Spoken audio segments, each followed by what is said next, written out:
حجاز بن یوسف کی بے بسی۔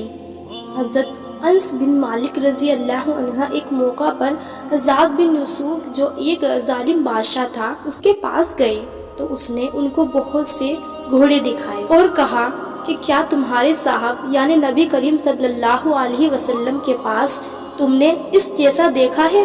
حضرت انس نے کہا کہ میں نے آپ صلی اللہ علیہ وسلم کے پاس اس سے عمدہ چیزیں دیکھی ہیں۔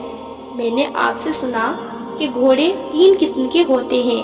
ایک وہ ہے کہ آدمی اس کو اللہ کے راستے کے لیے پالتا ہے۔ اس قسم کے گھوڑے کے بال، اس کا پیشاب، اس کا خون اور گوشت سب قیامت کے دن اس آدمی کے ترازو میں رکھا جائے گا۔ دوسرا یہ کہ آدمی محض اپنے پیٹ کے لیے گھوڑا پالتا ہے، اور تیسرا یہ کہ وہ رعایا و شہرت کے لیے پالتا ہے۔ پھر حجاز سے کہا کہ تیرے یہ گھوڑے اسی ریا و شہرت کے لیے ہے۔ اس پر حجاز نہایت غضبانک ہوا اور کہنے لگا کہ اگر تم نے نبی صلی اللہ علیہ وسلم کی خدمت نہ کی ہوتی تو میں تم کو ایسا اور ایسا کر دیتا، یعنی مارتا یا قتل ہی کر دیتا۔ حضرت انس نے فرمایا کہ تو ہرگز کچھ نہیں کر سکتا، کیونکہ میں چند کلمات کے ذریعہ تیرے شر سے محفوظ ہو چکا ہوں۔ میں نہ کسی سلطان کی طاقت سے ڈرتا ہوں اور نہ کسی شیطان کی شرکسی سے۔ یہ سن کے وہ ذرا ٹھنڈا ہوا اور کہنے لگا کہ اے ابو حمزہ، ہمیں بھی وہ کلمات سکھا دو۔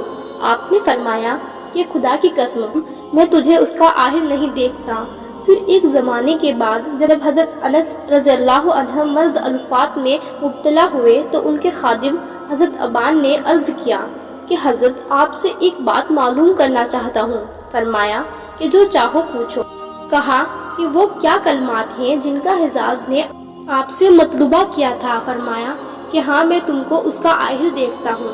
میں نے اللہ کے رسول کے 10 برس خدمت کی اور آپ مجھ سے راضی ہو کر دنیا سے گئے، اور تم نے بھی میری 10 سال خدمت کی ہے اور میں دنیا سے جا رہا ہوں جبکہ تم سے راضی ہوں۔ جب تم صبح کرو یا شام کرو تو یہ پڑھ لیا کرو۔ اس سے معلوم ہوا کہ اللہ کے ذکر اور اس کی تسبیح میں بڑی طاقت ہے، اور اللہ اس کی برکت سے ظالم کے ظلم سے حفاظت فرماتے ہیں، اگر چاہے وہ بادشاہ یا امیر ہی کیوں نہ ہو۔